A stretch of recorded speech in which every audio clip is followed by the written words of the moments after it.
The New Normal series by Oakworth Capital Bank, Part 6B, a subjective look back at the past. New normals are nothing more than how we live our lives and conduct business after historic changes and/or shocks to the existing status quo. Over the last 30 years, the world has had to deal with several of these, including the current one. The first came at the end of the 20th century, but its true impact wasn't felt until later.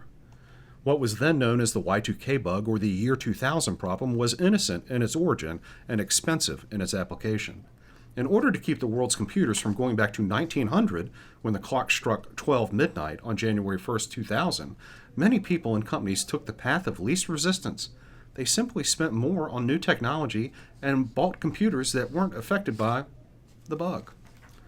Over a relatively short 3-year time frame from 1997 to 2000, home ownership of a personal computer increased from 36.6% of households to 51%, according to the Census Bureau.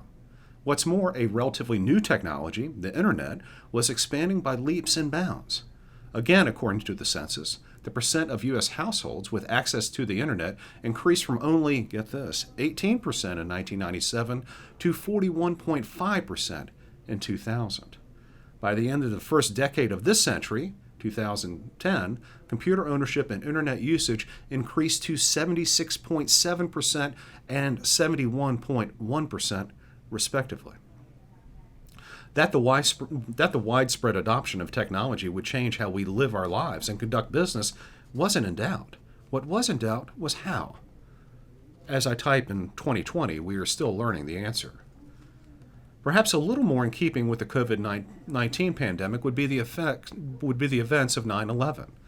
As I watched the Twin Towers fall that day on television, I knew a new normal would arise. I strongly suspected the United States would look for a scapegoat, and I had a pretty good feeling it would be either Iran, Iraq, or the Taliban. Yes, I knew who they were even back then. What I didn't appreciate at the time was how much the tragedy impacted the American psyche.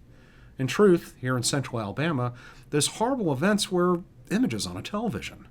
We didn't live them the same way, say, New Yorkers did. We didn't have the same reaction when we heard a plane overhead or when the tornado sirens went off the first Wednesday of each month. We didn't live in the same fear, and many of us outside of the densely populated Northeast didn't quite understand the new rules for airplane travel. My children will never know or remember how it was prior to 9/11, when you arrived at the airport mere minutes prior to departure, as opposed to 1 to 2 hours. When friends and loved ones could wait for or accompany you to the gate. When the metal detector was sort of a joke and no one went through your baggage. When there wasn't something known as the TSA and when air travel wasn't a hassle. However, my children can appreciate the sudden stoppage in air travel, which happened by lunch that day in September 2001, and the sudden stoppage in air travel we have recently experienced. However, day-to-day life and economic activity through much the remainder of the country outside of New York went on as normal, with some hiccups. Yes, we had to wait for the investment markets to reopen. Yes, we had to wait for the Federal Reserve to develop new procedures. Yes, we had to sort through the massive amount of negative analysis which came out of New York firms after 9/11. Such was the continued shock and fragile psyche in Gotham. But in Birmingham, Alabama, the groceries were still open, as were restaurants, parks, theaters, bowling alleys, hair salons, and I suppose tattoo parlors were as well, although I would have had no way of knowing. Even so, the biggest changes Americans felt after 9/11, the new normal, if you will, were the following. First and arguably foremost was a newfound sense of vulnerability Americans hadn't had in decades, if ever. After winning the Cold War a decade or so ago and riding the economic expansion of the 1990s, Americans felt invincible prior to 9/11. Now we felt less safe. Second, we realized people hate Americans because of who we are and not just because they are jealous.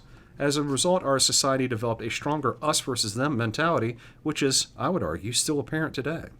Third, you could say Americans lost a sense of trust, a sort which is hard to define. In a lot of ways, 9/11 opened America's eyes to how the world actually is instead of how we want it to be. We didn't have to wait too long to get our next new normal, only 7 years. In the meantime, the Federal Reserve kept goosing the economy to keep it from having the recession it should have had at the start of the decade. It provided extra liquidity whenever there was bad news. It kept interest rates too low for too long and then raised them too high and too fast. Money was cheap and flowing through the financial system like a shot through a gun.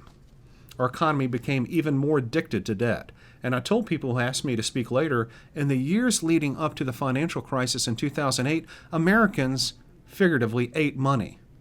There is no other explanation for how we borrowed many times more than we generated in economic growth. It was an absolutely awful use of leverage. However, when there is money to be made, people will try to make it. In hindsight, though this might not be popular, you could dump the blame for the crisis in 2008 on just about everyone. The Fed was goosing the system, as I've mentioned. Fannie Mae and Freddie Mac were lowering their credit standards to get more people into homes. The mortgage industry was devising new ways of paying to get these people into these homes.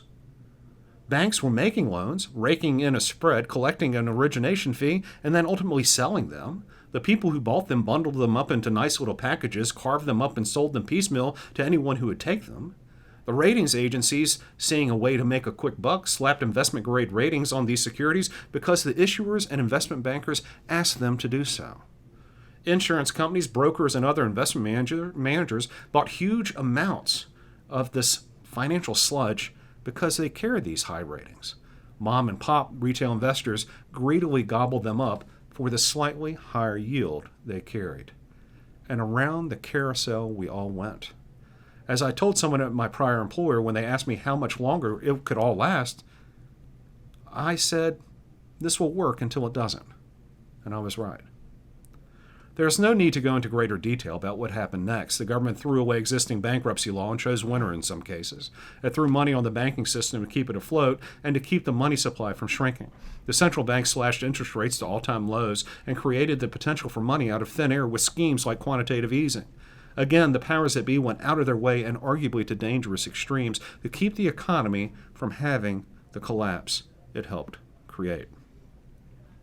We are still feeling the effects of the financial crisis today. And this brings me to today's new normal, which we have been addressing in this series. If there were any common threads between all of these new normals, I would argue they are, 1, an increased use of technology, and 2, increased dependence on government.